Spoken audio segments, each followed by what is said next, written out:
संप्राप्त कर्म बंध विदायिनी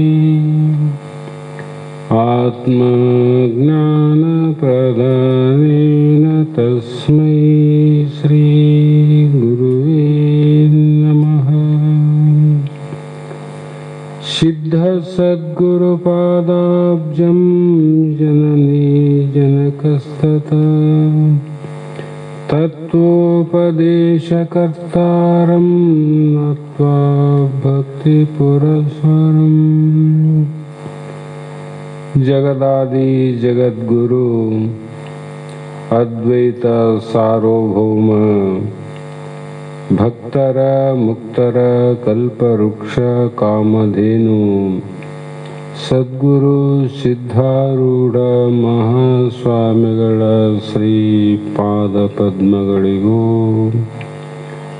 ಆರೂಢ ಜ್ಯೋತಿ ಶಿವಪುತ್ರ ಮಹಾಸ್ವಾಮಿಗಳ ಶ್ರೀ ಪಾದಗಳಿಗೂ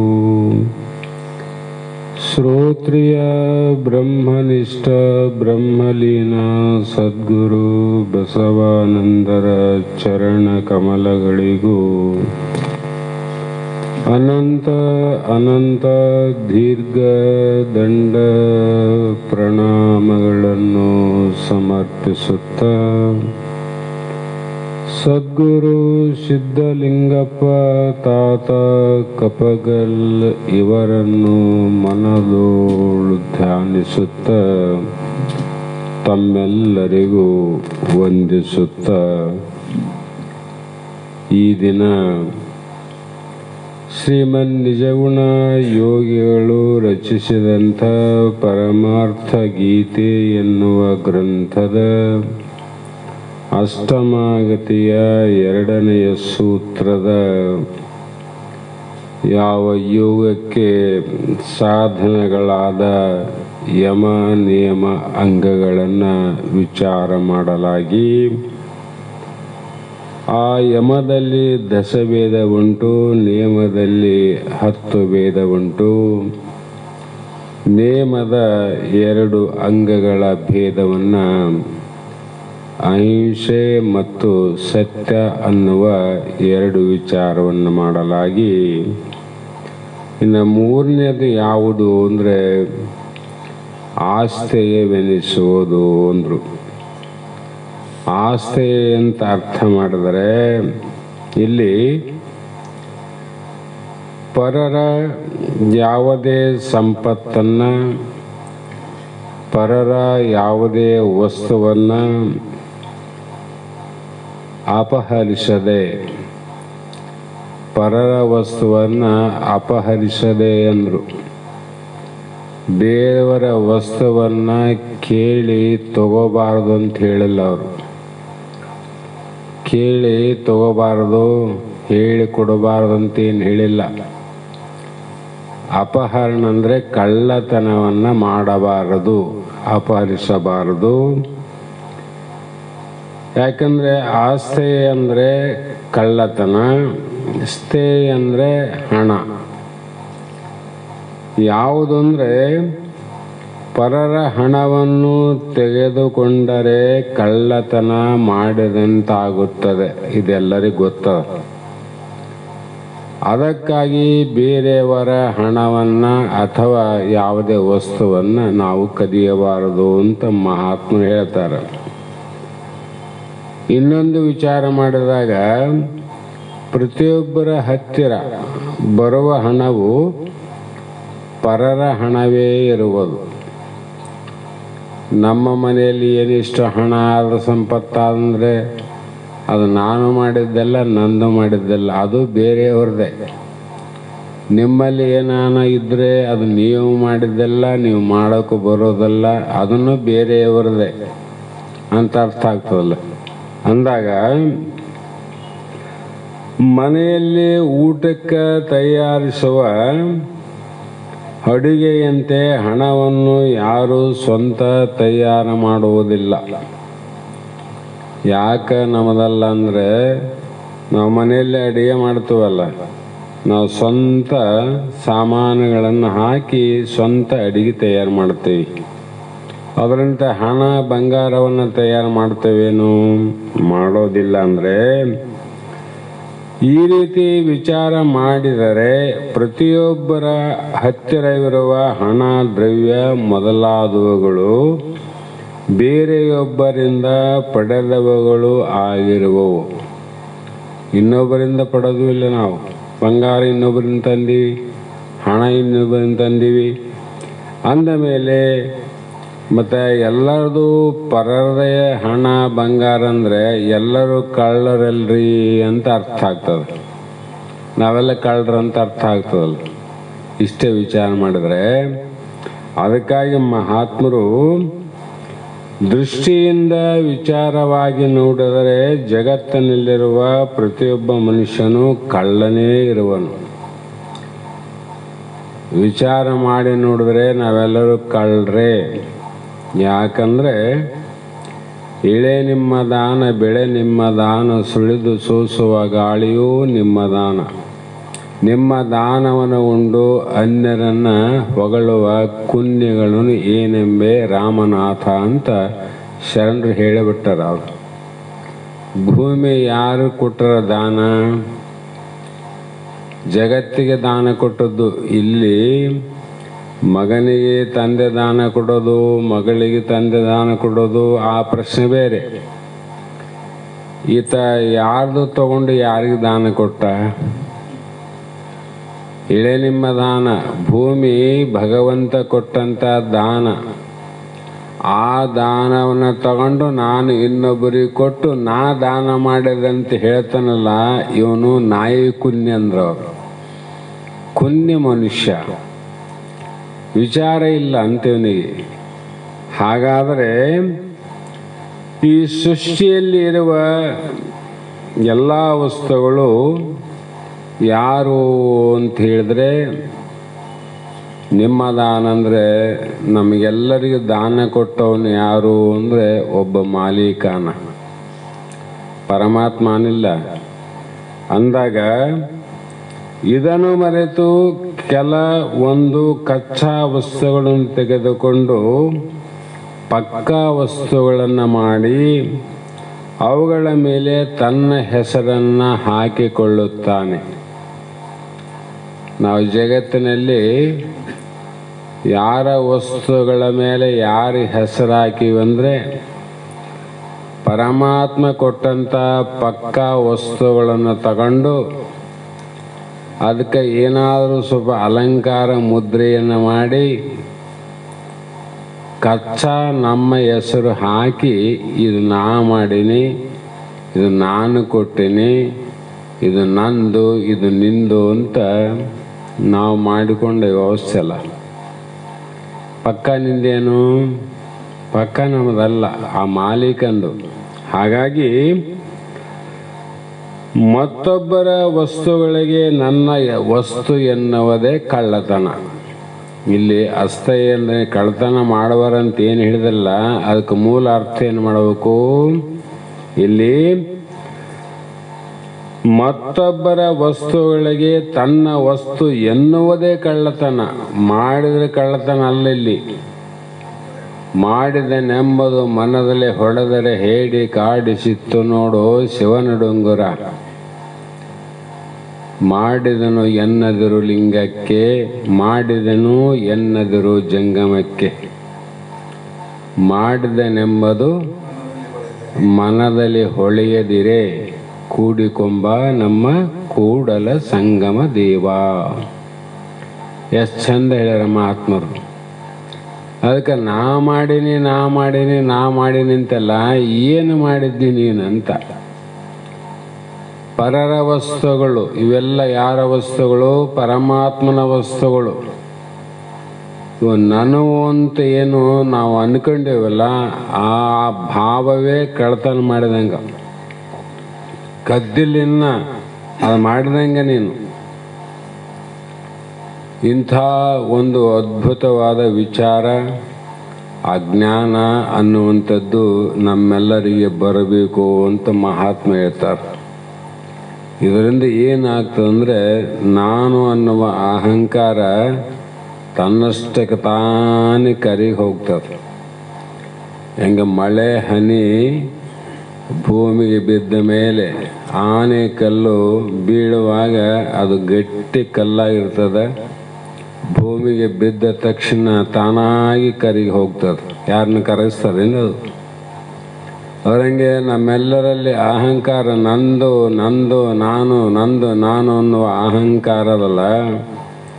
ಈ ಅಹಂಕಾರ ಕರಿಗೆ ಹೋಗಬೇಕಾಗಿದ್ರೆ ಪರರ ವಸ್ತುಗಳನ್ನು ನನ್ನವು ಅನ್ನುವ ಭಾವ ನಮ್ಮಲ್ಲಿರಬಾರದು. ಅದೇ ಪ್ರಕಾರ ಮೂಲವಾಗಿ ವಿಚಾರವನ್ನು ಮಾಡಿದರೆ ಇಲ್ಲಿ ದರ್ಪ, ಅಹಂಕಾರ ಮೊದಲಾದವುಗಳಿಂದ ಮತ್ತೊಬ್ಬರ ಹಣವನ್ನು ಅಪಹರಣ ಮಾಡುವವರು ಯಾರಿದ್ದರೂ ಅವರೆಲ್ಲ ಕಳ್ಳರೇ ಆಗುವರು. ಯಾರೇ ಮಾಡಲಿ, ತಿಳಿಲಾರ್ದವನು ಮಾಡಿದ ಕಳ್ಳ ಆಗ್ತಾನ, ತಿಳಿದವನು ಮಾಡಿದರೆ ಅವನು ಕಳ್ಳ ಆಗೋದಿಲ್ಲೇನು? ಅವನು ಕಳ್ಳನೇ. ಮತ್ತು ಇಲ್ಲಿ ವಿಚಾರ ಮಾಡಿ ನೋಡಿದಾಗ ಗುರುಗಳಾದವರು ಕೂಡ ಮತ್ತೊಬ್ಬರ ಹಣವನ್ನು ಅಥವಾ ಮತ್ತೊಬ್ಬರ ವಸ್ತುವನ್ನು ನನಗೆ ಬೇಕು ಅನ್ನೋ ಭಾವ ಬಂತು ಅಂದರೆ ಗುರುವಾಗಿದ್ದರೂ ಕೂಡ ಅವನೊಬ್ಬ ಕಳ್ಳನೇ ಅಂತ ಅರ್ಥ ಆಗ್ತದೆ. ನಾನು ಹೇಳಕತ್ತಿಲ್ಲ, ಪ್ರಮಾಣ ಹೇಳಕತ್ತವ. ಅವರಿಗೆ ಗುರುವಿಗಿಲ್ಲನು? ಗುರುವಿನ ಬುಟ್ಟಿ ಹೇಳಿಲ್ಲ. ಗುರುವಿನಲ್ಲಿ ಮೊದಲು ಇರಬೇಕು, ಆಮೇಲೆ ಶಿಷ್ಯರಲ್ಲಿ ನಂತರ ಬರಬೇಕು ಅಂದಾಗ ಇಲ್ಲಿ ಮಾಲೀಕರೇ ಆಗಿರಲಿ ಅಥವಾ ಮಹಾರಾಜನೇ ಆಗಿರಲಿ, ಒತ್ತಾಯದಿಂದ ಮತ್ತೊಬ್ಬರ ಒಪ್ಪಿಗೆ ಇಲ್ಲದೆ ಹಣವನ್ನಾಗಲಿ ವಸ್ತ್ರವನ್ನಾಗಲಿ ವಾಹನವನ್ನಾಗಲಿ ಪಡೆದುಕೊಂಡರೆ ಅದು ಕಳ್ಳತನವೇ ಆಗುವುದು. ಎಷ್ಟು ಹೇಳ್ಯಾರ ನೋಡ್ರಿ, ಕಳ್ಳತನ. ಆದ್ದರಿಂದ ಕಳ್ಳತನವನ್ನು ಮಾಡಬಾರದು ಅಂತ ಇಲ್ಲಿ ಮಹಾತ್ಮರು ಹೇಳ್ತಾರೆ. ಮೂಲ ವಿಚಾರಕ್ಕೆ ಹೋದಾಗ ಇಲ್ಲಿ ಆಶಾ ಪಿಶಾಚಿಯು ಬೆನ್ನು ಹತ್ತಿದವರು ವಂಚನೆಯನ್ನು ಮಾಡುತ್ತಾರೆ, ಲಂಚವನ್ನು ಪಡೆಯುತ್ತಾರೆ. ಯಾರು ಮಾಡ್ತಾರೆ ಈ ಕೆಲಸ? ಆಶಾ ಪಿಶಾಚಿ ಬೆನ್ನು ಹತ್ತಿದವರು. ಅವರಿಗೆ ಸುಲಿಗೆ, ವಂಚನೆ, ಕಳ್ಳತನ, ದರೋಡೆ, ಲಂಚ ಮೊದಲಾದವುಗಳು ಅವರಿಗೆ ಕರಗತವಾಗಿ ದಿನನಿತ್ಯದ ಕಾಯಕ ಅಂತವ್ರು. ಪ್ರತಿನಿತ್ಯದ ಕಾಯಕ ಏನಂದರೆ ಅದೇ. ಹಾಗಾಗಿ ಇವರು ಜನರದಲ್ಲಿಯೇ ಜನರಿಂದ ಹಣ ಪಡೆಯುವ ಸುಶಿಕ್ಷಿತ ಕಳ್ಳರು. ಇವರಿಗೆ ಮತ್ತೊಬ್ಬರ ಹಣ ಕೈ ಸೇರಬೇಕು, ಮಾನ ಮರ್ಯಾದೆ ಉಳಿಯಬೇಕು, ಉಪಾಯ ಮಾಡಿ ಕಳ್ಳತನ ಮಾಡುವ ಕುಶಲಮತಿಗಳು ಇವರು. ಹೀಗೆಯೇ ಗಳಿಸಿ ತಿನ್ನುವುದಲ್ಲ, ಅನ್ನದಿಂದ ತಯಾರಾದ ಮಲವನ್ನು ತಿಂದಂತೆ. ಇವ್ರೇನು ತಿಂದಂಗೆ ಇಷ್ಟು ಕೆಲಸ ಮಾಡ್ತಾರಂದರೆ, ನಾವು ಕುದಿಸಿದ ಅನ್ನವನ್ನು ತಿಂತೀವಲ್ಲ, ಅವರು ಮಲವನ್ನು ತಿಂದಂಗೆ. ಈ ರೀತಿಯ ಹಣದಲ್ಲಿ, ಈ ರೀತಿಯ ಕಳ್ಳತನದಲ್ಲಿ, ಈ ರೀತಿಯ ವಂಚನೆ, ಈ ಮೋಸನೆಯಲ್ಲಿ ಮಾಡಿದವರು ಅವರು ಅನ್ನ ತಿನ್ನೋರಲ್ಲ, ಮಲ ತಿಂಬೋರು ಅಂತ ಅರ್ಥ ಮಾಡಬೇಕಂತ. ಅದಕ್ಕೆ ಎಲ್ಲ ಕಷ್ಟಗಳಲ್ಲಿ ಬಡತನ ಬಂದರೂ ಕೂಡ ಅದನ್ನು ನೆನೆಸಿಕೊಳ್ಳುವುದಕ್ಕೆ ಆಗದೇ ಇದ್ದ ಪ್ರಸಂಗ ಇದ್ದರೂ ಕೂಡ ಬಡತನವೆಂಬ ಒಂದು ಕಷ್ಟವಿದ್ದರೆ ಉಳಿದೆಲ್ಲ ಕಷ್ಟಗಳಿಗೆ ಹೇಳಿ ಕರೆಯುವ ಅವಶ್ಯಕತೆಯೇ ಇಲ್ಲ ಅಂತ. ಯಾವಾಗ ಇವು ಆಶಾ ಪಿಚಾಚಿ ನಮ್ಮಲ್ಲಿ ಬರ್ತಾವಂದರೆ ಬಡತನವೆಂಬ ಮಂತ್ರವಾದಿ ಬೆಳಿಗ್ಗೆ ಹೋಗಲು ಆಗಲೇ ನುಡಿಯುವನು ಓಂ ನಮ ಶಿವಾಯ ಮಂತ್ರವನು. ಮಹಾತ್ಮರು ಹೇಳ್ತಾರೆ, ಅವರು ಭಾಳ ಶ್ರೀಮಂತರ ಹಾವು ಕಡಿದವನೊಮ್ಮೆ ನುಡಿಸಬಹುದು. ಹಾವು ಕಡಿದವರಿಗೆ ಇಲ್ಲಪ್ಪ ಶಿವಧ್ಯಾನ ಮಾಡು, ಶಿವಚಿಂತನೆ ಮಾಡು, ಒಳ್ಳೆಯದನ್ನು ಮಾಡು ಅಂದಾಗ ಆಗಲಪ್ಪ ಮಾಡ್ತೀನಿ ಅಂತ ಅವನು ಮಂತ್ರವನ್ನು ಹೇಳಬಹುದು. ಆಮೇಲೆ ಹುಚ್ಚು ಗರಬಡಿದವರನ್ನೊಮ್ಮೆ ನುಡಿಸಬಹುದು. ಗರ ಅಂದರೆ ಹುಚ್ಚು. ಹುಚ್ಚಿಡಿದವರಿಗೆ ಇಂಥ ಓಂ ನಮ ಶಿವಾಯ ಮಂತ್ರ ಹೇಳಪ್ಪ, ಗುರುಧ್ಯಾನವನ್ನು ಮಾಡು, ಗುರುಚಿಂತನೆಯನ್ನು ಮಾಡು, ಒಳ್ಳೆಯ ವಿಚಾರವನ್ನು ಮಾಡು ಅಂತ ಹೇಳಿದರೂ ಕೂಡ ಒಂದಿಲ್ಲ ಒಂದು ಸಲ 10 ಹೇಳೋರಾಗ ಒಂದು ಸಲ ಆದರೂ ಕೂಡ ಓಂ ನಮ ಶಿವಾಯ ಅಂತ ನುಡಿಯಬಹುದು ಹೇಳ್ತಾನ ಅವನು. ಆದರೆ ಸಿರಿಗರ ಬಡಿದವರನ್ನು ಒಮ್ಮೆಯೂ ನುಡಿಸಲಾಗದು. ಸಿರಿ ಅಂದರೆ ಸಂಪತ್ತು. ಸಂಪತ್ತು ಎಷ್ಟು ಆದಂದರೆ ನಮಗೆ ಕೈಲಾಗ ಮಟ್ಟಿಗೆ ಇತ್ತು ಅಂದರೆ ಆ ಸಂಪತ್ತೇನದ ಧರ್ಮದ ಸಂಪತ್ತು ಅಂತ ಲೆಕ್ಕ ಮಾಡಬೇಕು. ಆ ಧರ್ಮ ಸಂಪಾದನೆಯಿಂದ. ಮತ್ತೇನು ಮೊನ್ನೆ 4 ವರ್ಷ ಕೆಳಗೆ ನಮ್ಮೂರಾಗಿದ್ದ 5-6 ವರ್ಷ ಆಯ್ತು ಬೇರೆ ಕಡೆ ಹೋಗ್ಯಾನ. ಈಗ ಫಾರ್ಚುನರ್ ಕಾರಲ್ಲಿ ತಿರುಗಾಡ್ತಾನ. ಅವನು ಕೊರಳಾಗ ಬಂಗಾರ ಎಷ್ಟು, ಆಭರಣ ಎಷ್ಟು, ಆಸ್ತಿ ಎಷ್ಟು ಮಾಡಿನಂತ ಹೇಳ್ತೀವಲ್ಲ, ಅವನು ಎಷ್ಟು ಕಳ್ಳತನ, ಎಷ್ಟು ವಂಚನೆ, ಎಷ್ಟು ಮೋಸ ಮಾಡಿರ್ಬೋದು ವಿಚಾರ ಮಾಡ್ರಿ. ಒಬ್ಬ ವ್ಯಕ್ತಿ ನಿಯತ್ತಿನಿಂದ ಸಾಯುವ ತನಕ ದುಡಿದ್ರು ಕೂಡ ಏನೋ ಒಂದು ಸೈಕಲ್ ಮೋಟ್ರ ಈಗಿನ ಕಾಲಲ್ಲಿ ಮಾಡ್ತಾರಂದರೆ ಒಪ್ಪಬಹುದು. ಅಷ್ಟಕ್ಕೆ ಭಾಳ ಕಷ್ಟ ಆಗ್ತದೆ. ಇವರು ಊರಲ್ಲಿ ಆಸ್ತಿ ಇಲ್ಲ, ಅಂತಸ್ತಿಲ್ಲ, ಮನೆ ಇಲ್ಲ, ಎಲ್ಲವನ್ನ ಬಿಟ್ಟು ಹೋದಂಥ ವ್ಯಕ್ತಿ 5 ವರ್ಷದಲ್ಲಿ ಫಾರ್ಚುನರ್ ಕಾರಲ್ಲಿ ಆತ ಒಂದು ಅರಮನೆಯಂಥ ಬಿಲ್ಡಿಂಗಿನಲ್ಲಿ ಇದ್ದು ಇಷ್ಟು ಗಳಿಸಿದ್ದಾನೆ ಅಂದರೆ ಅವನು ದುಡಿದು ಗಳಿಸಿದ್ದಂತಿರೋ ವಂಚನೆ ಮಾಡಿ ಗಳಿಸಿದ್ದು? ವಂಚನೆಲ್ಲ ಅಂತ ಅವ್ರಿಗೆ ಏನಂತೀವಿ ನಾವು, ದೊಡ್ಡ ಶ್ರೀಮಂತರಪ್ಪ ಅಂತ ಅವನು ಕೊಂಡಾಡ್ತೀವಿ.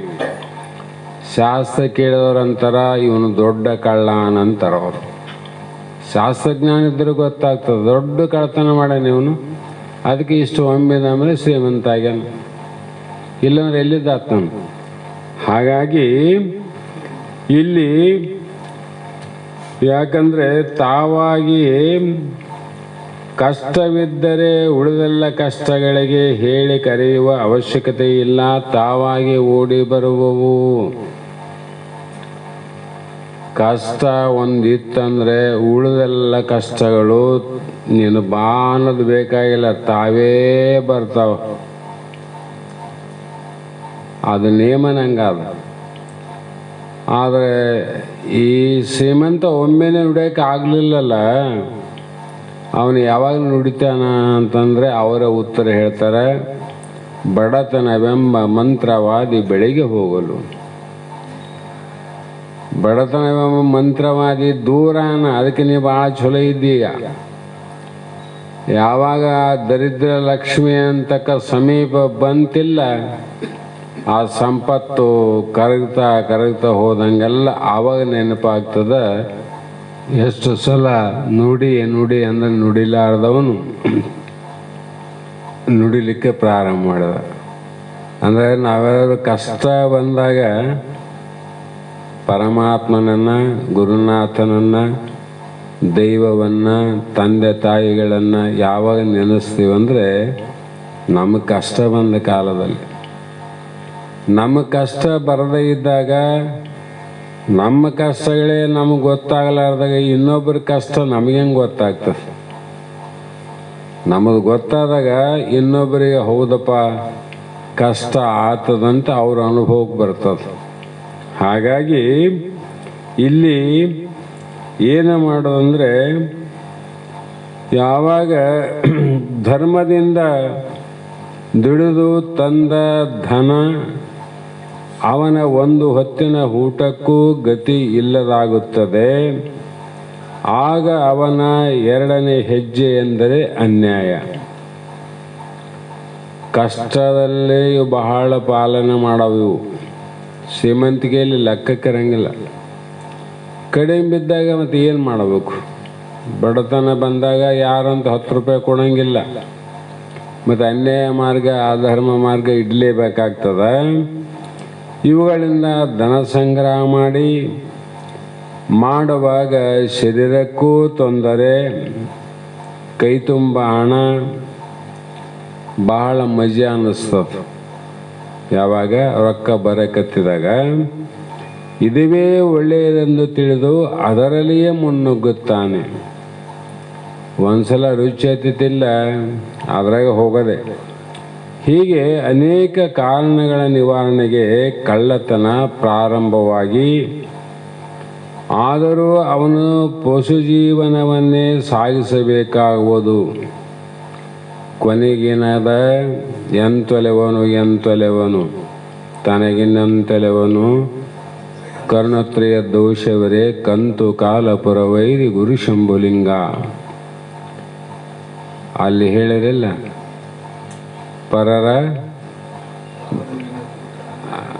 ಪರವಧುವಿನ ಕೂಟ, ಅನ್ಯರ ವಿತ್ತ ಅಪಹರಣ.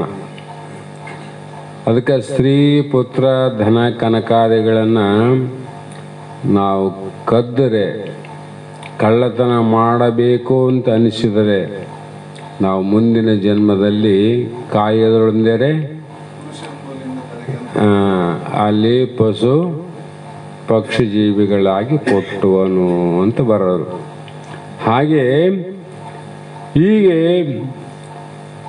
ಹರಿವ ಹಾವಿಗೆ ಅಂಜೆ, ಉರಿವ ನಾಲಿಗೆಯ ಅಂಜೆ, ಸುರಗಿಯ ಮನೆಗಂಜೆ, ಒಂದಕ್ಕಂಜುವೆ ಒಂದಕ್ಕಳುಕುವೆ, ಪರಸ್ತ್ರೀ ಪರಧನವೆಂಬಿ ಜೂಜಿಗಳಿಗೆ ಅಂಜುವೆ, ಮುನ್ನ ಅಂಜದ ರಾವಣನೇ ವಿಧಿಯಾದ, ಅಂಜುವನಯ್ಯ ಕೂಡಲ ಸಂಗಮ ದೇವಾಯಿ ಅಂತ ಇವನಿಗೆ ಅನುಭವ ಆಗ್ಯದ. ಯಾಕಂದರೆ ಒಂದು ಸಲ ಬಸವಣ್ಣವ್ರ ಗಮನಕ್ಕೆ ಬಂತು.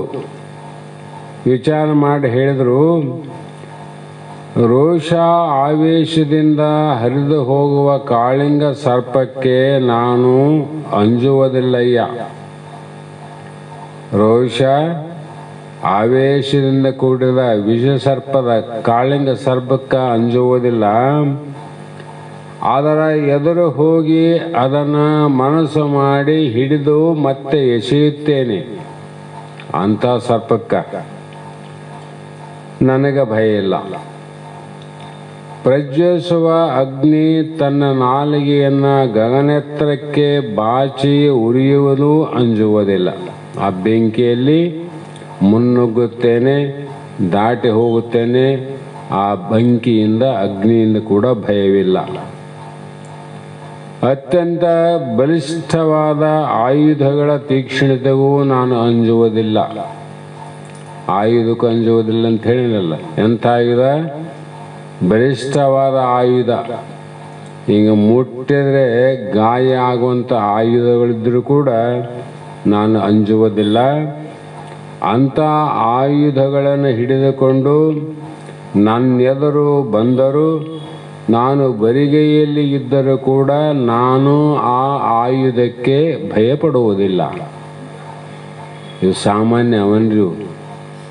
ಆದರೆ ಪರಸ್ತ್ರೀ, ಪರರ ಹಣ, ಜೂಜು ಇವುಗಳಿಗೆ ಹೆದರಿ ಓಡುತ್ತೇನೆ.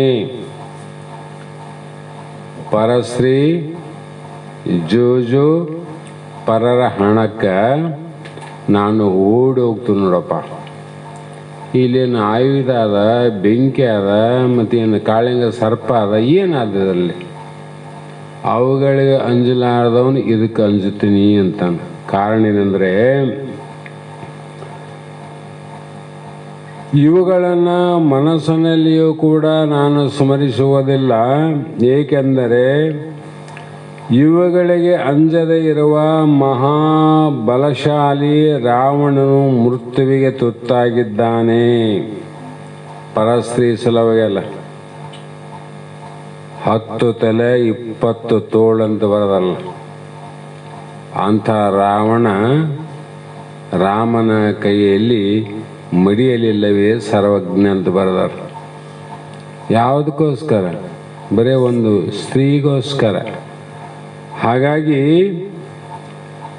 ಯಾವ ಇವುಗಳನ್ನು ಮುಟ್ಟುವುದಿಲ್ಲೆಂದು ಅಣ್ಣನವರು ಪರಿಣಾಮಕಾರಿಯಾಗಿ ಹೇಳಿದ ಕಾರಣ ಇದಕ್ಕೆ ಅನಂತ ರೀತಿ ಯಾವೂ ಕೂಡ ಧನ ದೊರಕದೆ ನಿಸ್ಪೃಹನಲ್ಲದೆ ಧನ ದೊರಕಿ ನಿಸ್ಪೃಹನಲ್ಲ ಅಂದರು. ಹಣವಿಲ್ಲದಾಗ ನಾವು ನಿಸ್ಪೃಹ ಅಂತೀವಿ.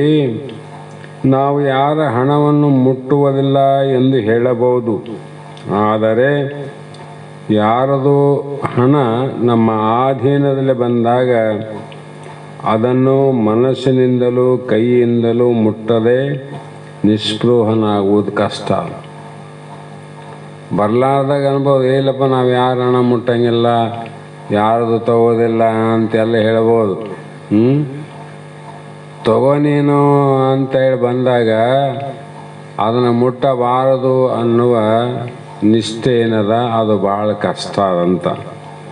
ಈ ಭಾವ ಅಂಥ ಪ್ರಾಮಾಣಿಕ ಮನುಷ್ಯನಿಗೆ ಮಾತ್ರ ಸಾಧ್ಯವಿದೆ.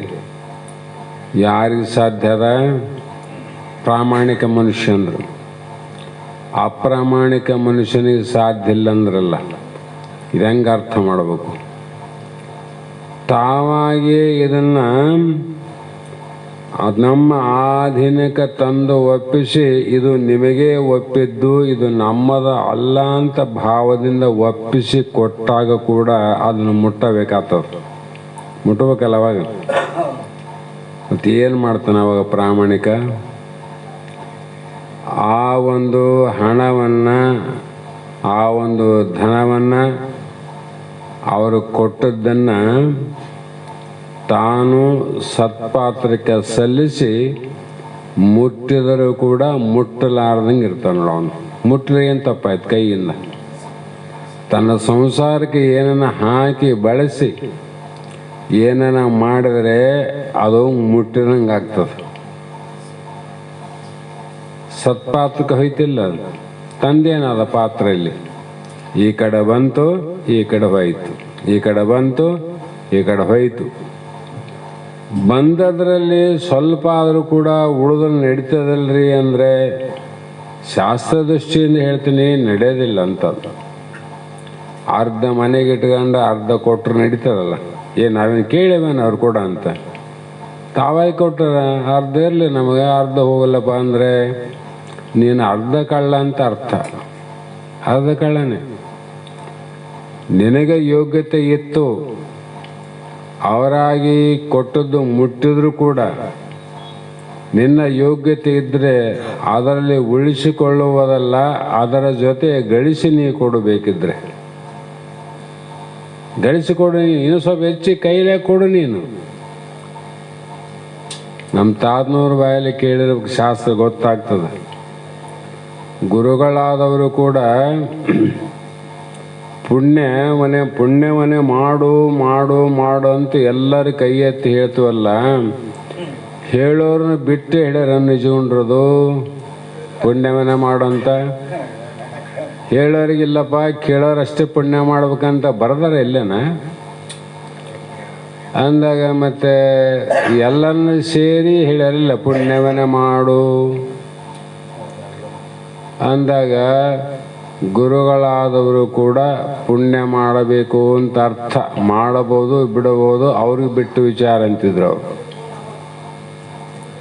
ಮಾಡಬಹುದು ಬಿಡಬಹುದು. ಈ ವಾಕ್ಯವನ್ನು ಕೇಳಿದರೆ ಬಹಳ ಮಂದಿಗೆ ಸ್ವಲ್ಪ ಬಿರುಸಾಗ್ತದಿಲ್ಲ. ಹಾಗಾಗಿ ಏನು ಮಾಡುವುದು ಅಂದರೆ 108 ಉದಾಹರಣೆಗಳನ್ನು ಬರೆದಾರೆ. ಅದೇನು ಸಂಬಂಧ ಇಲ್ಲ. ಒಟ್ಟಿನಲ್ಲಿ ಅಸ್ಥಯೇ ಅಂತಕ್ಕಂಥದ್ದು ಏನದಂದರೆ, ಅಲ್ಲಿ ತ್ರಿಕರಣಗಳಿಂದ ಸ್ತ್ರೀ ಸಂಘದಿಂದ ರಹಿತನಾಗುವುದು. ಎಲ್ಲಿ ಪರಸ್ತ್ರೀ ಅಂತ ಅರ್ಥ ಮಾಡಬೇಕಲ್ಲಿ. ಅಲ್ಲಿ ಸ್ತ್ರೀ ಎಂಬುದಕ್ಕೆ ಏನು ಶಬ್ದ ಉಪಯೋಗ ಮಾಡ್ಯಾರ? ಪರವಧು ಅನ್ನು. ಅನ್ಯ ಸ್ತ್ರೀಯರ, ತನ್ನ ಸ್ತ್ರೀ ತನ್ನ ಹೆಂಡತಿ ಅಲ್ಲದೆ ಅನ್ಯ ಸ್ತ್ರೀಯರ ಸಂಘ ಅದೇನದ ಪಾಪ ಅಂತ ಬರ್ದಾರ. ಅದಕ್ಕೆ ಅವ್ರನ್ನ ತ್ರೀಕರಣಗಳಿಂದ ಅಂದರು. ಶರೀರದಿಂದಾಗಲಿ ಮನಸ್ಸಿನಿಂದಾಗಲಿ ವಾಣಿಯಿಂದಾಗಲಿ ಅದನ್ನು ನೀವು ಕದಿಯಬಾರದು. ಮತ್ತು ಋತುಮತಿ ಕಾಲದಲ್ಲಿ ಸಂಘ ಮಾಡದಿರುವುದೇ ಬ್ರಹ್ಮಚರ್ಯ ಅನಿಸುವುದು. 4ನೇದೇನೆಂದರೆ ಬ್ರಹ್ಮಚರ್ಯ. ಬ್ರಹ್ಮಚರ್ಯ ಅಂದರೆ ಏನು ಅಂದರೆ, ಋತುಮತಿ ಕಾಲದಲ್ಲಿ ಸಂಘ ಮಾಡದಿರುವುದೇ ಬ್ರಹ್ಮಚರ್ಯವೆನಿಸುವುದು. ಸಂಸಾರಿಕರಿಗೂ ಬ್ರಹ್ಮಚಾರಿ ಅಂತ ಕರೆದಾರ ಅವರು. ಸಂಸಾರಿಕರು ಬ್ರಹ್ಮಚಾರಿ. ಕಾರಣ ಏನಂದರೆ, ಋತುಮತಿ ಅಂದರೆ ಗೊತ್ತು. ಹೆಣ್ಮಕ್ಕಳು ತಿಂಗಳಾದಾಗ, ಋತುಮತಿ ಆದಾಗ ಆ ಸಮಯವನ್ನು 8 ದಿನ 6 ದಿನ ಬಿಟ್ಟು ನಂತರ 4-6 ದಿನ ಸಂಘ ಮಾಡಬೇಕು. ಆ ನಂತರ ಮತ್ತೆ ತನ್ನ ಸಮೀಪದಲ್ಲಿ ಇರುವಂಥ ಹೆಂಡತಿಯನ್ನು ಕೂಡ ಅಕ್ಕ ತಂಗಿಯರಂತೆ ವರ್ತನ ಮಾಡಬೇಕು ಅಂತ ಬರೆದ ಶಾಸ್ತ್ರ.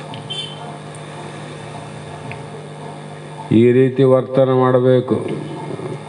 ಯಾಕಂದರೆ ಅದಕ್ಕೂ ನಿಯಮಗಳಾವ, ಸಂಬಂಧಕ್ಕೆ ನಿಯಮಗಳಾವ.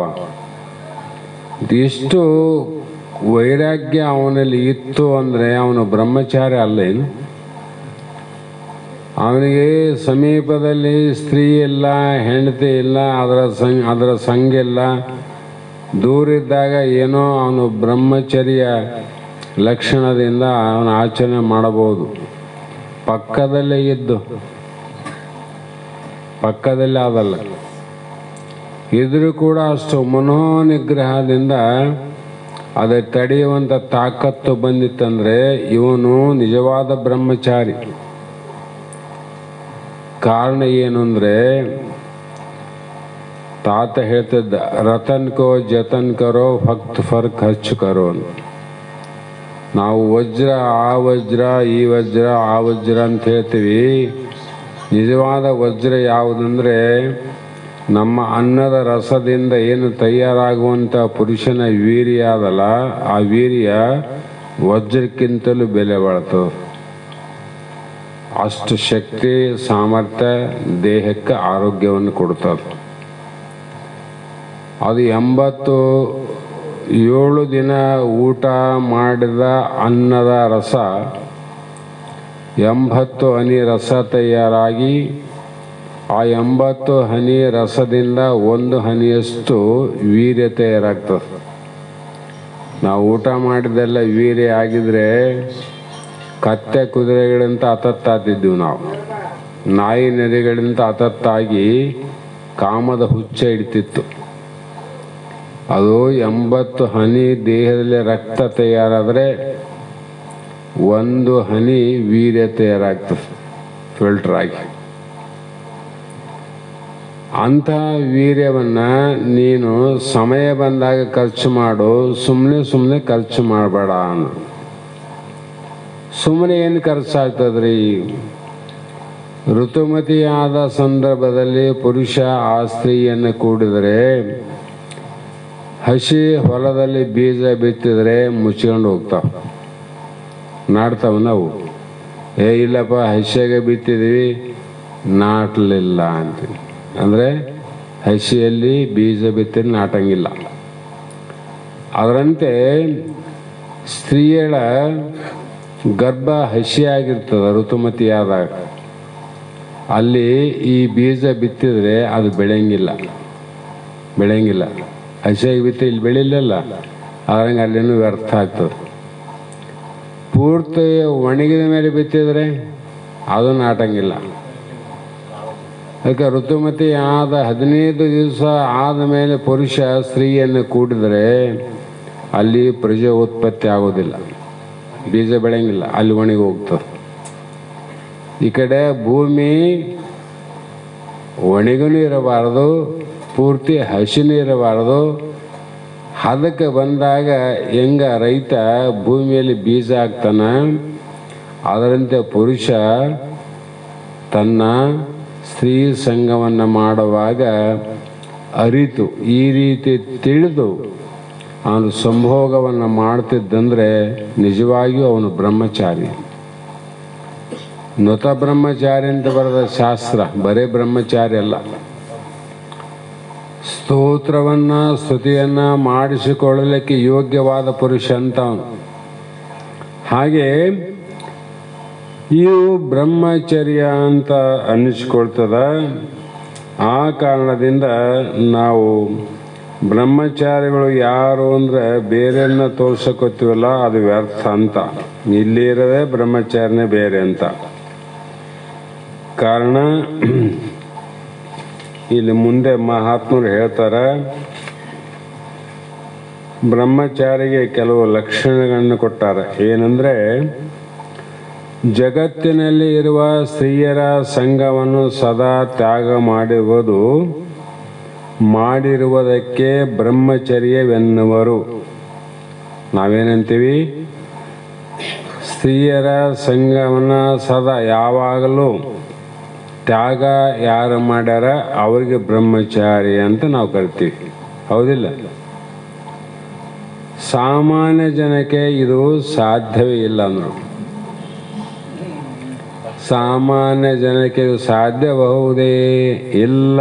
ಯಾಕಂದರೆ ಅಸಾಮಾನ್ಯ ಜನರಿಗೆ ಸದಾಕಾಲ ಸ್ತ್ರೀಯನ್ನು ತ್ಯಾಗ ಮಾಡಿ ಇರಲಿಕ್ಕೆ ಬರ್ತದೆ ವಿನಃ ಸಾಮಾನ್ಯರಿಗೆ ತ್ಯಾಗ ಮಾಡಿ ಇರಲಿಕ್ಕೆ ಬರೋದಿಲ್ಲ. ಯಾಕಂದರೆ ಇದು ಸಾಮಾನ್ಯವಾದ ವಿಷಯವಲ್ಲ. ಈಗ ಮುಂದೆ ಶಾಸ್ತ್ರ ಕೇಳ್ರಿ, ನಿಮಗೆ ಗೊತ್ತಾಗ್ತದೆ. ಯಾಕಂದರೆ ಆ ವ್ಯಕ್ತಿ ಅಷ್ಟ ಮೈಥುನಗಳಿಂದ ರಹಿತನಾಗಿರಬೇಕು. ಮೈಥುನ ಅಂತೀವಲ್ಲ ಕೂಡೋದಕ್ಕೆ, ನಾವು ಒಂದೇ ಗೊತ್ತದ. ಮೈಥುನ ಅಂದ್ರೆ ಅದು ಒಂದೇ ಗೊತ್ತು. ಅಷ್ಟ ಅಂದ್ರೆ 8 ಪ್ರಕಾರ ಲಕ್ಷಣ ಅವ. ಆ ಲಕ್ಷಣದಲ್ಲೂ ಕೂಡ ಮೈಥುನ ಅಂದರೆ ವೀರ್ಯಸ್ಥಲನ ಆಗ್ತಂತ ಸೂಕ್ಷ್ಮ ಬರೆದಾರ. ನಾವು ಕೂಡಿದಾಗಷ್ಟೇ ವೀರ್ಯಸ್ಥಲನ ಆಗೋದಿಲ್ಲ, ಇನ್ನು ಬೇರೆ ಬೇರೆ ರೀತಿ ಆದಾಗೂ ಆತವ. ಅವು ಯಾವುವು ಅಂದರೆ ಇಲ್ಲಿ ಬ್ರಹ್ಮಚರ್ಯ ಲಕ್ಷಣದಲ್ಲಿ ಹೇಳ್ತೀವಿ, ಕೇಳಂದ್ರು. ಏನಂದರೆ, ಈ ಒಂದು ಆ ಬ್ರಹ್ಮಚಾರಿ ಆದವನು ಸ್ತ್ರೀ ದರ್ಶನಂ, ಸ್ಪರ್ಶನಂ, ಕೇಲಿ, ಕೀರ್ತನಂ, ಸುಭಾಷಣಂ, ಸಂಕಲ್ಪಂ, ಅಧ್ಯಾವಸಾಯ, ಕ್ರಿಯಾನಿವೃತ್ತಿ ಇವುಗಳು ಇಂದ ಯಾರು ದೂರವಾಗಿರುವರೋ ಅವರೇ ಬ್ರಹ್ಮಚಾರಿಗಳು. ಅವರು ಬ್ರಹ್ಮಚಾರಿಗಳು. ಒಂದೊಂದು ವಿಚಾರ ಮಾಡೋರು. ಅದಕ್ಕೆ ನಿಜಗುಣರು ಸಾಮಾನ್ಯ ಜನಕ್ಕಿದು ಸಾಧ್ಯವೇ ಎಂದು ಹೇಳಿರುವರು. ಬ್ರಹ್ಮಚಾರಿಯಾದ ಪುರುಷನು ಸ್ತ್ರೀಯಳ ದರ್ಶನವನ್ನು ಮಾಡಬಾರದು ಅಂದ್ರು ನೋಡ್ರಿ. ಬ್ರಹ್ಮಚಾರಿ ಸ್ತ್ರೀಯಳನ್ನು ನೋಡಬಾರದು, ದರ್ಶನ ಆಗಬಾರ್ದಂದ್ರೆ ಅವರು. ಮತ್ತೆ ಇನ್ನೂ ಸ್ವಲ್ಪ ಸೂಕ್ಷ್ಮವಾಗಿ ವಿಚಾರ ಮಾಡಿದರೆ ಸ್ತ್ರೀಯಳ ಮೂರ್ತಿ ಚಿತ್ರಗಳನ್ನು ಸಹಿತವಾಗಿ ಅವರು ನೋಡಬಾರ್ದಂದ್ರು. ಹೆಣ್ಣುಮಕ್ಕಳ ಫೋಟೋ, ಹೆಣ್ಣಿನ ಚಿತ್ರ, ಹೆಣ್ಣುಮಕ್ಕಳ ಮೂರ್ತಿಯನ್ನು ಕೂಡ ನೋಡಬಾರದಂತ. ಯಾಕಂದ್ರೆ ಸಾಮಾನ್ಯ ಜನರಕ್ಕಿದು ಸಾಧ್ಯವೇ? ಸುಮ್ಮನೆ ಹೊರಗಿನ ಮೈ ಮಾಟವನ್ನು ನೋಡಿ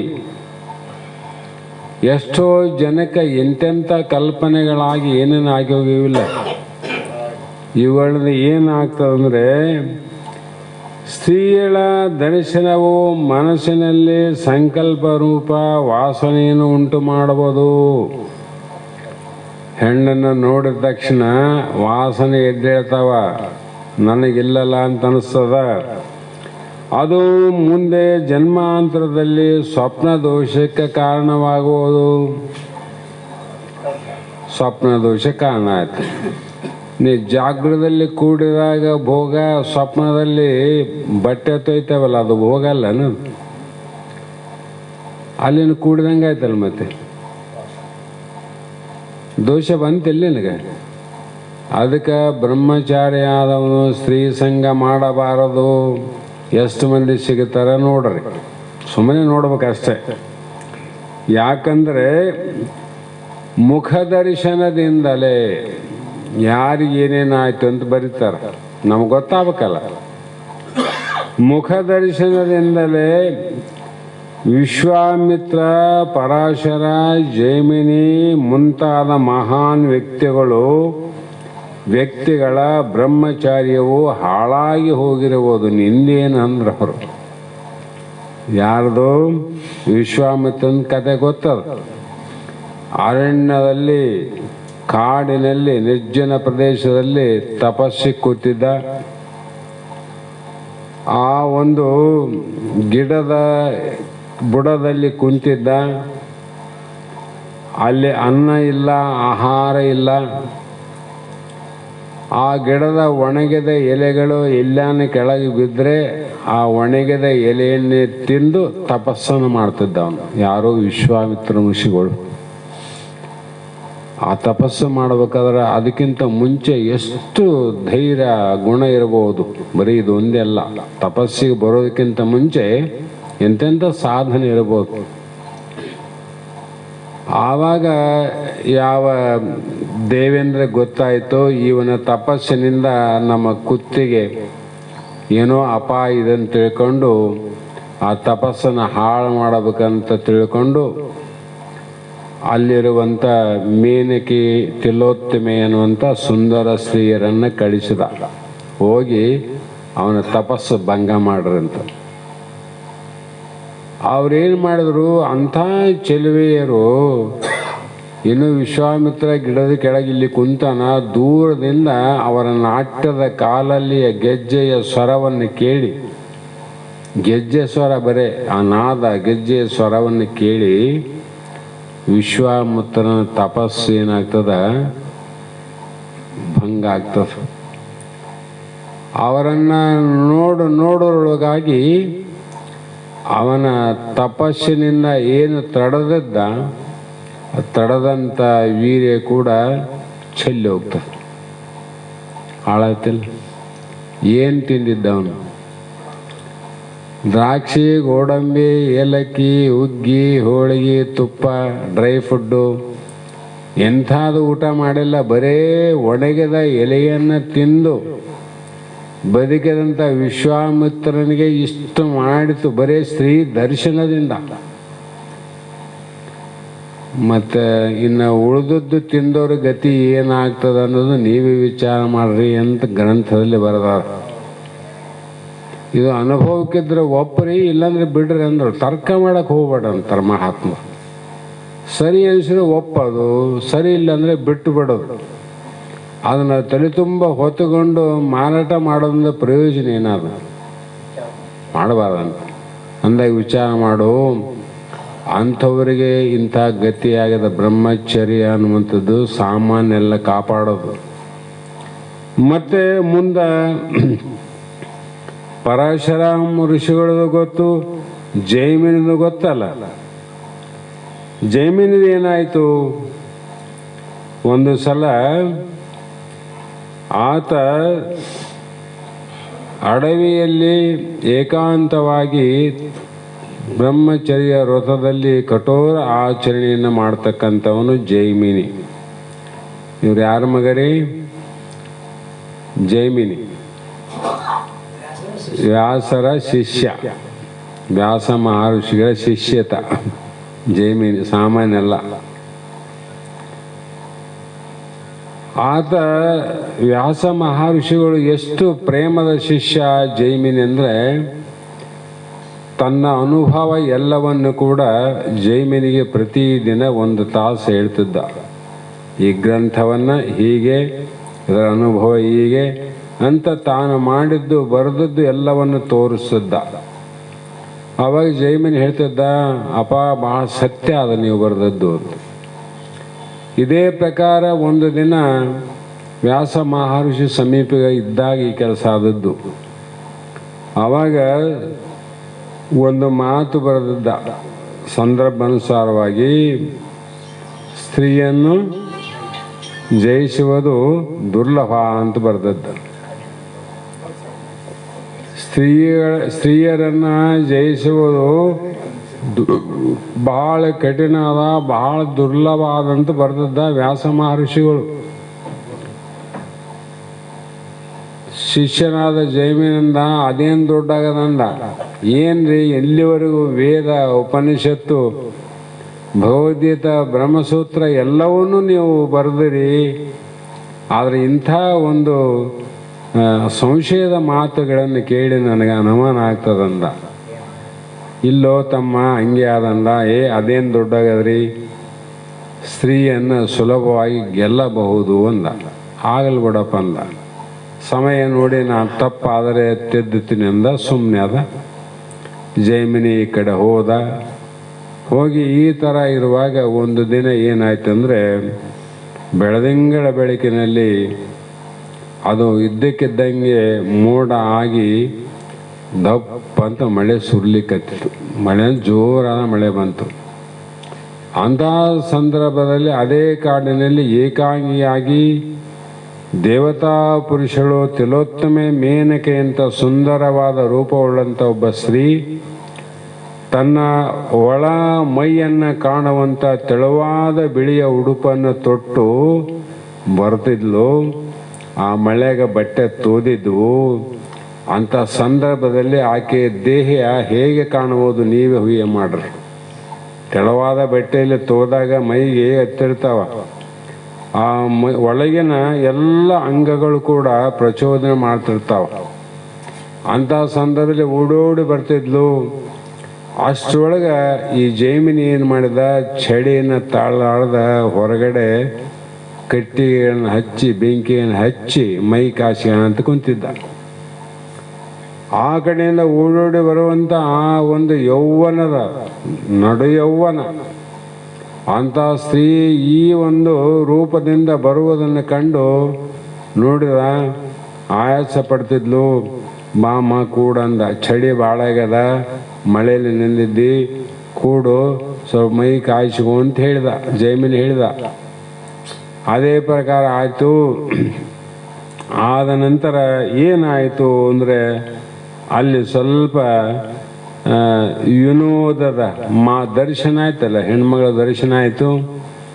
ದರ್ಶನದಿಂದ ಆತನ ಮನಸ್ಸು ಸ್ವಲ್ಪ ಆ ಕಡೆ ಹೋಯ್ತು ನೋಡ್ರಿ. ಯಾರು? ಜೈಮಿನಿ ಮನಸ್ಸು. ಅದೇನು ಮಾಡಿತು ಅಂದರೆ, ಅದಕ್ಕೆ 3 ಮಾತು ಬರೆದಾರ. ಮಾತನಾಡಿದರೆ ಧನವ ಸೆಳೆಯುವುದು, ದರ್ಶನದಿಂದ ಮನವ ಸೆಳೆಯುವುದು, ಮಾತನಾಡಿದರೆ ಧನವ ನಡೆಸುವುದು, ಒಡಗೂಡಿದರೆ ಅಂದರೆ ಆಕೆಯನ್ನು ಕೂಡಿದರೆ ಪ್ರಾಣವೇ ಸೆಳೆಯುವುದು. ಹೆಣ್ಣಂದ್ರೆ ಹಿಂಗಾದ. ಮಾತನಾಡಿಸಿದೆ ಅಂದರೆ ಧನ ಸೆಳೆಯುವುದು, ಮತ್ತೆ ನೋಡಿದರೆ ಮನಸ್ಸು ಸೆಳಿತದ, ಕೂಡಿದರೆ ಪ್ರಾಣವೇ ಹೋಗ್ತದ. ಮನಸ್ಸು ಹೋದಾಗ ಅಲ್ಲಿ ಶುರುವಾಯಿತು ಏನಂದ್ರೆ ವಿನೋದಕ್ಕಾಗಿ ಜೈಮಿನಿ ಕೇಲಿ ಅಂದ. ಕೇಲಿ ಅಂದರೆ ಸುಮ್ಮನೆ ವಿನೋದಕ್ಕಾಗಿ ಈ ಕಡೆಗೆ ತನ್ನ ಅಲ್ಲಿಡೋದು, ಆ ಕಡೆಯಿಂದ ಈ ಕಡೆಗೆ ಇಡೋದು, ಈ ಥರ ಆಕೆಯನ್ನು ಈ ಕಡೆ ಇಡೋದು, ಒಂದು ಸ್ವಲ್ಪ ಸ್ಪರ್ಶ, ಕೈ ಸ್ಪರ್ಶ ಆಗೋದು. ಇದು ಸ್ವಲ್ಪ ಬೆಳೀತಾ ಬೆಳೀತಾ ದೊಡ್ಡದಾಯ್ತಿದು. ದೊಡ್ಡದಾದ್ಮೇಲೆ ಕೇಳಿದ, ನೀನು ಯಾರು ಅಂತ ಕೇಳಿದ. ನಾನು ಅನಾಥೆ, ಈ ಕಾಡಿನಲ್ಲಿ ಒಬ್ಬಳೇ ಇದ್ದೀನಿ, ನನಗೆ ಯಾರು ಇಲ್ಲ ಅಂದ. ನೀನು ಯಾರು ಅಂದಾಗ ನಾನು ಒಬ್ಬನೇ ಅಂದ.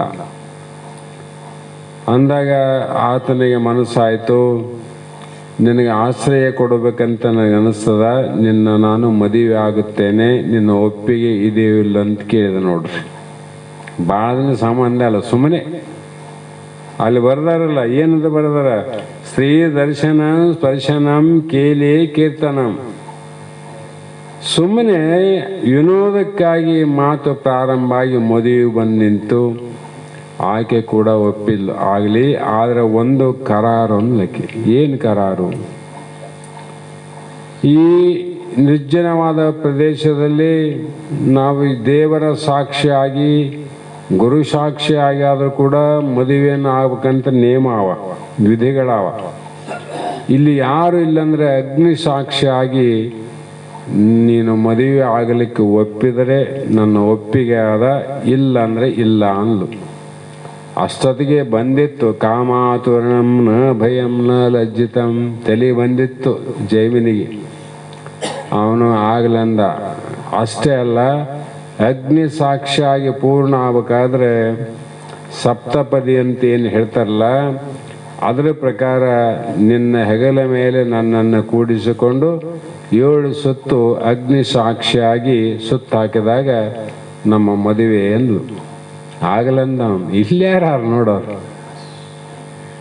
ಜೈಮಿನ ಆಗಲಿ ಕುಂದ್ರಂದ. ರೌಂಡ್ ಹಾಕಿಲ್ಲ. 1, 2 ಆಯ್ತು, 3 ಆಯ್ತು, 4 ಆಯ್ತು, 5 ಆಯ್ತು, 6 ಆಯ್ತು, 7ನೇದು ಪ್ರಾರಂಭ ಆಗ್ತಿತ್ತು. ಅಷ್ಟರೊಳಗೆ ವ್ಯಾಸ ಮಹರ್ಷಿಗಳು ಪ್ರತ್ಯಕ್ಷ ಅದ ನೋಡ್ರಿ. ಏನಪ್ಪ ಜೈಮಿನಿ ಅಂದ. ಆವಾಗ ಜೈಮಿನಿಗೆ ಅನಿಸ್ತು, ನೆನಪಾಯ್ತು ಮೊದಲು ಇವನು ಸೂರಪುರುಷ ಜೈಮಿನಿ ಅಂದರೆ. ಆವಾಗ ಸ್ತ್ರೀಯನ್ನು ಜಯಿಸುವುದು ಕಠಿಣ ಅಂತ ಹೇಳಿದ್ನಲ್ಲ, ಅದೇನು ದೊಡ್ಡೋಗೋದು ಅಂತ ಹೇಳಿದಲ್ಲಪ್ಪ, ಈಗ ಏನಾಯ್ತು ನಿನ್ನ ಗತಿ ಅಂದ. ಅಪ್ಪ ನೀವು ಬರೆದದ್ದೇ ಸತ್ಯ ಅದ, ನಿಮ್ಮ ವಾಕ್ಯ ಸುಳ್ಳಾಗೋದಿಲ್ಲ ಅಂಥೇಳಿ ತಪ್ಪನ್ನು ಒಪ್ಪಿಕೊಂಡ ಅಂತ. ಅದು ಯಾರಿಗಾದದ್ದು? ವ್ಯಾಸ ಮಹರ್ಷಿಗಳ ಶಿಷ್ಯನಾದ ಜೈಮಿನಿಗಾದದ್ದು, ಅಲ್ಲಿ ವಿಶ್ವಾಮಿತ್ರನಿಗಾದದ್ದು. ಇವರು ಕೂಡಿದ ಮೇಲೆ ಆದದ್ದಲ್ಲ, ಬರೇ ದರ್ಶನ ಮತ್ತು ಸ್ಪರ್ಶನ, ಕೇಲಿ, ಕೀರ್ತನ ಅಂತ ಮಾಡ್ಯಾರ. ಕೀರ್ತನ ಅಂದರೆ ಯಾವಾಗಲೂ ಸ್ತುತಿ, ಹೆಣ್ಣು ಮಕ್ಕಳ ಸ್ತುತಿ, ಸ್ತ್ರೀಯರ ಕೀರ್ತನೆ ಅವ್ರು ಯಾವತ್ತೂ ಮಾಡಬಾರ್ದು. ಯಾರು ಬ್ರಹ್ಮಚಾರಿಗಳು ಅವ್ರ ಕಥೆನೇ ತಗೋದಲ್ಲ, ಅವ್ರ ಕಥೆನೇ ತಗೋದಿಲ್ಲ, ಅವರು ಮಾಡಬಾರದು. ಯಾಕಂದರೆ ಅದು ಮಾಡುವುದರಿಂದ ಮನಸ್ಸಿನಲ್ಲಿ ವಿಚಿತ್ರ ಭಾವನೆ ಹೇಳ್ತಾವಂತವು. ಯಾರೊಬ್ಬ ಸೂರಪುರುಷನಿಗೆ ಆಗಲಿಕ್ಕಿಲ್ಲ, ಸಾಧಕರಿಗೆ ಇವು ಬಿಡೋದಿಲ್ಲ ನೋಡ್ರಿ.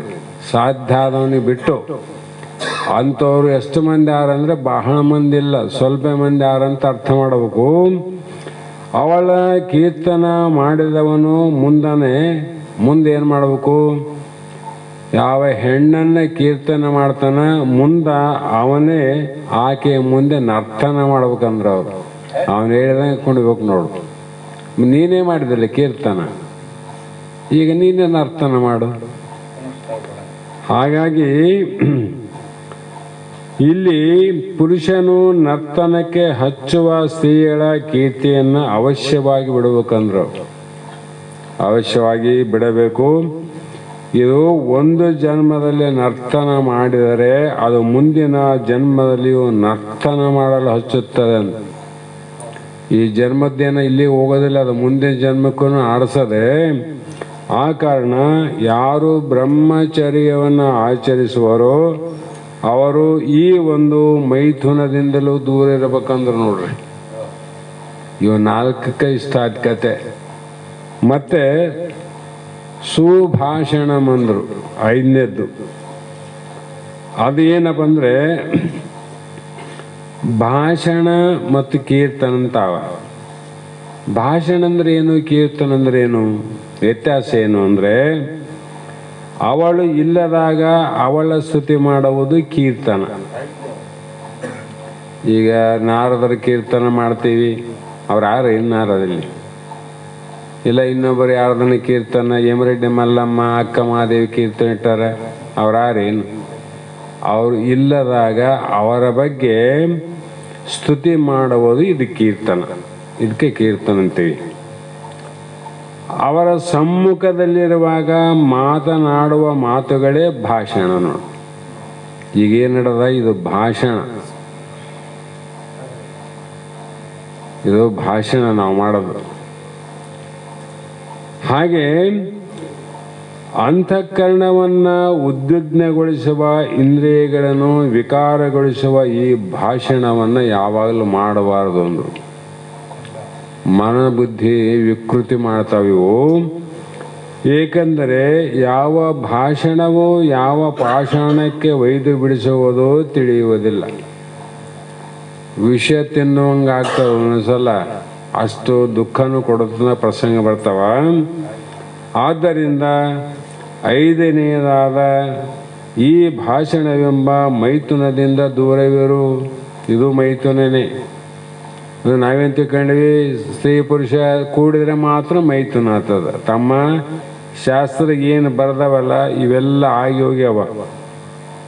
ನಮಗೆ ಗೊತ್ತಿಲ್ಲದಿರ್ಬೋದು, ಬಲ್ಲವ್ರಿಗೆ ಗೊತ್ತಿರ್ತಾವ. ಹಾಗೆ ಅವನು ದೂರವಿದ್ದರೆ ಬ್ರಹ್ಮಚಾರಿ, ಇಲ್ಲದಿದ್ದರೆ ಅವನು ಭ್ರಷ್ಟಾಚಾರಿ ಅಂದರು. ದೂರವಿದ್ದರೆ ಬ್ರಹ್ಮಚಾರಿ, ಇಲ್ಲಾಂದ್ರೆ ಭ್ರಮೆ ಆಚಾರಿ. ಭ್ರಮೆ. ಮತ್ತೆ ಸಂಕಲ್ಪ ಅಂತ ಬರೆದರು 6ನೇ ದಿನದ. ಇದು ಸಂಕಲ್ಪ,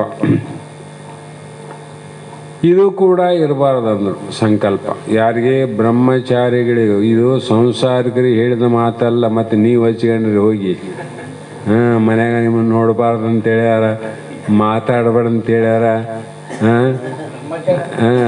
ಅದು ಬ್ರಹ್ಮಚಾರಿಗೆ ಹೇಳಿದ್ದೇವೇನ, ಗೃಹಸ್ಥಾಶ್ರಮಿಗೆ ಅಲ್ಲ. ಒಂದು ಕೊಯ್ದು ಒಂದು ವಿಚಾರ ಮಾಡೋ ಮಂದಿನ ಅದ. ಹಾಗಾಗಿ ಇದು ಸಂಕಲ್ಪ ಅಂದ್ರೆ ಏನು ಅಂದ್ರೆ ಸ್ಮರಣೆ, ನಡೆದು ಹೋದದ್ದನ್ನು ಸ್ಮರಣೆ ಮಾಡೋದು ಅಥವಾ ನಿರ್ಧಾರವೆನಿಸುವುದು. ಇದರಿಂದ ಮನುಷ್ಯನು ಸದಾ ಅರ್ಥವಾಗುವುದು. ಪೂರ್ವ ಜನ್ಮದಲ್ಲಿಯ ಋಣಗಳು ನಾಶವಾಗದೇ ಇರುವುದರಿಂದ ಕಿಂಚಿತ್ ಭೋಗವನ್ನುಂಟು ಮಾಡುವ ಶಕ್ತಿ ಇರುತ್ತದೆ. ಕರ್ಮಜನ್ಯ ಶರೀರ ಅಂತ ನಿಮಗೆಲ್ಲ ಗೊತ್ತದಲ್ಲ. ನಾವೆಲ್ಲ ರೀತಿಯ ವ್ಯವಸ್ಥೆಗಳು, ಈ ಭೌತಿಕ ಭೂತ ದೇಹಗಳು, ಭೋಗ ಭಾಗ್ಯಗಳು ಕರ್ಮವಾಸನೆಯಿಂದ ಅಂತ ಹೇಳಿವಲ್ಲ. ಮತ್ತು ಈ ಕರ್ಮವಾಸನೆ ಬರಂಗಿಲ್ಲ ನಿನಗೆ ಬ್ರಹ್ಮಚಾರಿಗೆ. ಆ ಕಾರಣದಿಂದ ಇದಕ್ಕೆ ಸಂಬಂಧಪಟ್ಟಂತೆ ಶುಭಾತಿಶಕಾರರು ಒಂದು ಮಾತು ಹೇಳ್ತಾರೆ. ಏನಂದರೆ, ಋಣಾನುಬಂಧ ರೂಪೇಣ ಪಶು ಪತ್ನಿ ಸುತ ಆಲಯಂ ಋಣಂ ಕ್ಷಯೇ ಕ್ಷಯಂ ಅಂತಿ ಕಾತತ್ರ ಪರಿದೇವನ ಅಂತ ಬರೆದರು. ಅಂದರೆ ಈ ಜಗತ್ತಿನಲ್ಲಿ ಮನುಷ್ಯನಿಗೆ ವಿಷಯ ವಸ್ತುಗಳು ಲಭ್ಯ ಆಗಬೇಕಾಗಿತ್ತು ಅಂದರೆ ಋಣ ಸಂಬಂಧ ಇರಬೇಕಂತ. ಋಣ ಸಂಬಂಧ. ಒಂದು ಎತ್ತು, ಒಂದು ಹಸುವನ್ನು, ಯಾವುದೇ ಒಂದು ಪಶುವನ್ನು ನಾವು ಖರೀದಿ ಮಾಡಬೇಕಾದ್ರೆ ಅದಕ್ಕೂ ಖರೀದಿ ಮಾಡೋವನಿಗೂ ಋಣ ಸಂಬಂಧ ಇರಬೇಕಂತ. ಮನೆ, ಅದಕ್ಕೆ ಅಲ್ಲಿ ಪಶುಪತಿ ಸುತ ಆಲಯಂ ಅಂದರೆ ಇನ್ನು ಎಲ್ಲವೂ ಬಂದು ಅಂತ. ಅಂದರೆ ಆ ಪಶು ಸಾವಿರದಲ್ಲಿ ಅದು ನಿನ್ನ ಮನೆಗೆ ಯಾಕೆ ಬಂತು ಎಲ್ಲ ಬಿಟ್ಟಂದರೆ ಹಿಂದಿನ ಋಣ ಸಂಬಂಧ ಆದ ಆ ಪಶು ನಿಮ್ಮ ಮನೆಗೆ ಬಂದದ. ಅದರಂತೆ ಒಬ್ಬ ಪತ್ನಿ ನಮ್ಮ ಮನೆಗೆ ಬಂದಾಳಂದರೆ ಹಿಂದಿನ ಜನ್ಮದ ಋಣ ಸಂಬಂಧ ಆದ, ಅದಕ್ಕೆ ನಮ್ಮ ಮನೆಗೆ ಬಂದಾಳ ಪತ್ನಿಯಾಗಿ ಋಣವನ್ನು ತೀರಿಸಲಿಕ್ಕೆ. ಪ್ರತಿಯೊಂದನ್ನು ಇದೇ ರೀತಿ ಅರ್ಥ ಮಾಡಬೇಕು. ಇದು ಒಂದೇ ಅಂತಲ್ಲ, ಏನೇ ಬಂದರೂ ಕೂಡ ಅದು ಋಣಾನು ಸಂಬಂಧ. ಯಾಕಂದರೆ ಲೋಕದಲ್ಲಿ ಸಾವಿರಾರು ಕೋಟಿಗಟ್ಟಲೆ ಹೆಣ್ಣು ಮಕ್ಕಳಿದ್ದರೂ ಕೂಡ ಆ ಕೋಟಿ ಸಾವಿರ ಹೆಣ್ಣು ಮಕ್ಕಳ ಮಧ್ಯದಲ್ಲಿ ಈ ಹೆಣ್ಣೆ ಬಂದು ನಿನ್ನ ಕೈಗೆ ಯಾಕೆ ಬಿತ್ತು ಅಂದರೆ ವಿಚಾರ ಮಾಡು, ಹಿಂದಿನ ಜನ್ಮದ ಋಣ ಸಂಬಂಧ ಅಂತ. ಹೀಗೆ ಇನ್ನೇನು 2-3 ದಿನಗಳ ಮದುವೆ ಸಮಯದಲ್ಲಿ ಏನೋ ಭಿನ್ನಾಭಿಪ್ರಾಯ ಬಂದು ಋಣ ಇದ್ದಿಲ್ಲಂದರೆ ಎಲ್ಲ ಆಗಿರ್ತದ. ಮಾತುಕತೆ ಆಗ್ಯಾವ, ಎಂಗೇಜ್ಮೆಂಟ್ ಆಗ್ಯದ, ಮದುವೆ ನಿಶ್ಚಯ ಆಗ್ಯದ, ಲಗ್ನ ಪತ್ರ ತಯಾರಾಗ್ಯಾವ, ಎಲ್ಲರಿಗೆ ಹಂಚಾರ, ಪುರೋಹಿತರ ಮಾತಾಡ್ಯಾರ. ಮದುವೆ ಮಂಟಪದಲ್ಲಿ ಇನ್ನೇನು ತಾಳಿ ಕಟ್ಟಬೇಕನ್ನೋ ಸಂದರ್ಭದಲ್ಲಿ ಓಡಿ ಹೋಗ್ಯಾರ. ಯಾಕೆ ಹೋದ್ರವರು? ಋಣ ಸಂಬಂಧ ಇಲ್ಲ, ಅದು ಯಾವುದೋ ಒತ್ತಾಯ ಸಂಬಂಧದಿಂದ ಆಗಿರ್ತದ. ಅದಕ್ಕೆ ಈ ರೀತಿ ಆಗ್ತಾವ. ಆ ಕಾರಣ ಆ ಹೆಣ್ಣು ಮಗಳಿಗೆ ಬೇರೆ ಗಂಡಿನ ಜೊತೆ ಮದುವೆ ನಡೆಯುತ್ತದೆ. ಆಕೆ ಮದುವೆ ಒಲ್ಲೆ ಅಂತ ಹೋಗಿಲ್ಲ, ನೀನು ಒಲ್ಲೆ ಅಂತ ಹೋದ್ಲು, ಅವನು ಬೇಕಾದ ನೋಡು. ಋಣ ಅವನಿಲ್ಲ, ಅದ ನಿನ್ನಲ್ಲಿ ಇಲ್ಲ, ಅದಕ್ಕೆ ನಿನ್ನ ಬಿಟ್ಲು ಅಲ್ಲಿ ಹೋದ್ಲು ಅಂತ ಅರ್ಥ ಮಾಡೋದು. ಹೀಗಾಗಬೇಕಾದರೆ ಅವರಿಬ್ಬರ ಮಧ್ಯೆ ಋಣ ಸಂಬಂಧ ಇಲ್ಲ ಅಂತ ಅರ್ಥ ಮಾಡಬೇಕು. ಹೀಗೆ ಇನ್ನು ಮಗನಾಗಿ ಹುಟ್ಟಬೇಕಾದರೆ ಅದಕ್ಕೂ ಋಣ ಬೇಕು. ಸಿಕ್ಕವರಿಗೆ ಮಕ್ಕಳು ಏನಾಗ್ತಂದ್ರೆ ಹುಟ್ಟಿ ಬರೋದಿಲ್ಲ. ಸಿಕ್ಕವರ ಹೊಟ್ಟೆಯಲ್ಲಿ ಹೋಗಿ ಹುಟ್ಟಿ ಬರ್ತಾರೆ ಇಲ್ಲ.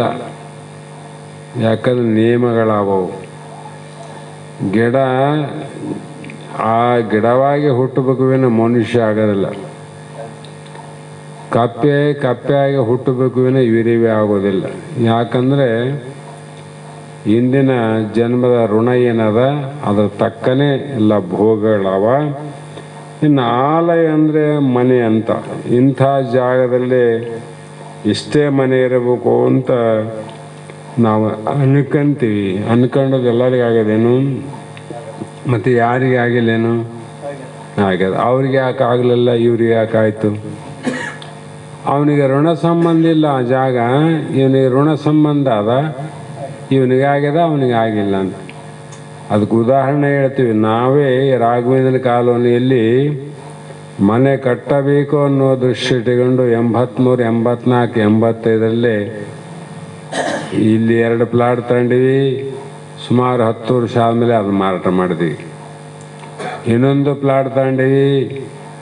ಅಲ್ಲಿ ಹೋಗಿ ಎಲ್ಲ ನಮ್ಮ ಮಳದವ್ರು ಹೋಗಿ ಒಂದು 10-11 ಕಾಯಿ ಹೊಡೆದು ಪೂಜೆ ಮಾಡಿ ನಾಳೆಗೆ ಶುರು ಮಾಡ್ಬೇಕಂತ ಮಾತಾಡಿ ಬಂದ್ವಿ. ಪೂಜೆ ಮಾಡಿ ಬಂದರೂ ಕೂಡ 6 ತಿಂಗಳು ಆ ಕಡೆ ಹೋಗೋಕ್ಕಾಗಲ್ಲ, ನೋಡಲೇ ಇಲ್ಲ. ಕೊನೆಗೆ ಅದನ್ನು ಮಾರಾಟ ಮಾಡಿದ್ವಿ. ಇನ್ನು 3ನೇದು ಏನಾಯ್ತು ಅಂದರೆ, ಈಗ ನಾವು ಮನೆ ಕಟ್ಟಿದ ಜಾಗದಲ್ಲಿ ನಾವು ತಗೋಬೇಕಂತ ಅಪೇಕ್ಷೆ ಇದ್ದಿಲ್ಲ.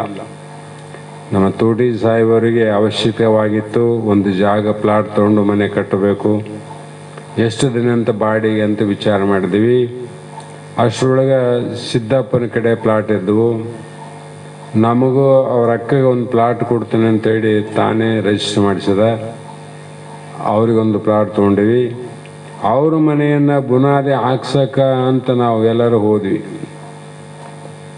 ಹೋದ್ಮೇಲೆ ನಮ್ಮ ಶಿವಲಿಂಗ ಸುವೇತಾತಿದ್ ನೋಡು, ಆತಗೆ ಪುಣ್ಯ ಬರಲಿ, ಇವತ್ತು ನೆನೆಸ್ತೀವಿ ನಾವು. ಪಾಪ ಸಿದ್ದಪ್ಪ ಏನು ಮಾಡ್ಯಾರ, ಮೊದಲೇ ಮಾತಾಡ್ರಿ, ಇವರು ಪ್ಲಾಟ್ ತಾಂತಾರ ಮಾರ್ತಾರ, ಜೀವನದಲ್ಲಿ ಮನೆ ಅಂತ ಕಟ್ಸಂಗಿಲ್ಲ, ತಾತ ಇದನ್ನು ಪೂಜೆ ಮಾಡಿಬಿಡೋಮಂತೇಳಿ ಸಿದ್ದಪ್ಪ ತಾತಿಗೆ ಹೇಳ್ಯಾನ. ಸುಗತಾತ. ಅವ್ರ ಮನೆ ಪೂಜೆ ಮಾಡಕ್ಕೆ ಹೋದ್ರೆ ಈ ಮನೆ ಮಾಡಿ ಅವ್ರ ಪ್ಲಾಟಲ್ಲಿ ಪೂಜೆ ಮಾಡ್ತೀವಿ. ಮಾಡಿದ್ರೆ ಮಾಡಲು ಬಿಡು ಹಂಗೆ ಅಂತಿರ್ತಾನೆ ಅವನು. ಆಮೇಲೆ ದುಡ್ಡಿದ್ರಲ್ಲ ಮನೆ ಕಟ್ಟೋದು.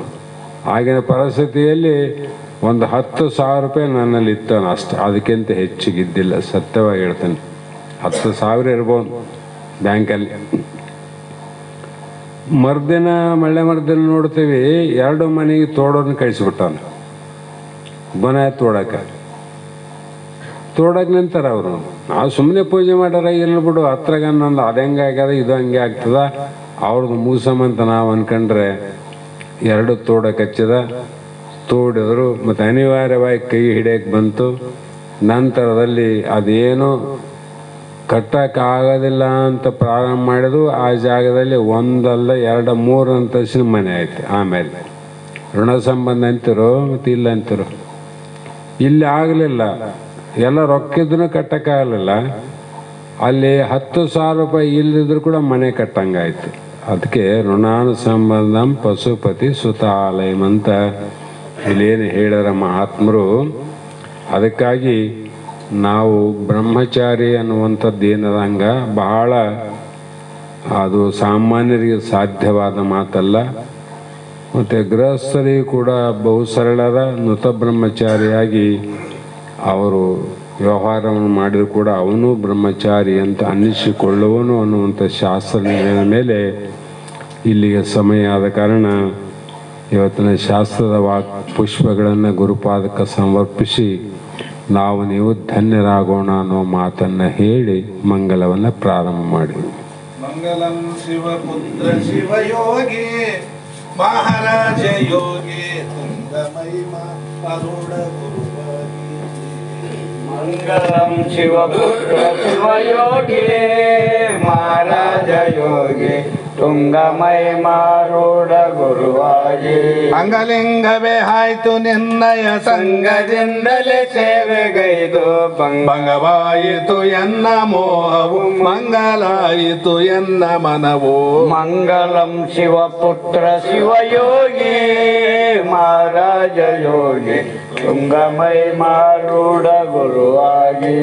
ನೀನು ಜನಿಸಿದಿ ಗರಗಪುರದೊಳಗೆ ಮಾತಾಯಿಯೊಳಗೆ ತನ್ನ ತಿಳಿಯುವ ಆಶೆ ಮನದೊಳಗೆ. ನೀನು ಜನಸಿದಿ ಗರಗಪುರದೊಳಗೆ ಮಾತಾಯಿಯೊಳಗೆ ತನ್ನ ತಿಳಿಯುವ ಆಶೆ ಮನದೊಳಗೆ. ಮನದ ಮೈಲಿಗೆ ಕಳೆದು ಹೋಗಲು ನಾನು ಎನ್ನುವ ಅರ್ಥವರಿಯಲು ಬಾನು ತೆರೆದೆ ಒಳೆವ ಸದ್ಗುರು ಸಿದ್ಧ ಗುರುವಿನ ಪಾದ ಪಿಡಿದೆ. ಮಂಗಲಂ ಶಿವಪುತ್ರ ಶಿವಯೋಗಿ ಮಹಾರಾಜ ಯೋಗಿ ತುಂಗಮಹಿಮಾರೂಢ ಗುರುವಾಗಿ.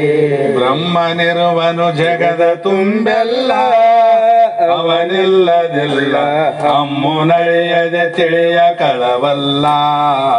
ಬ್ರಹ್ಮನಿರುವನು ಜಗದ ತುಂಬೆಲ್ಲ ಅವನಿಲ್ಲದಿಲ್ಲ ಅಮ್ಮುವಳಿಯದೆ ತಿಳಿಯುವ ಕಳವಲ್ಲ.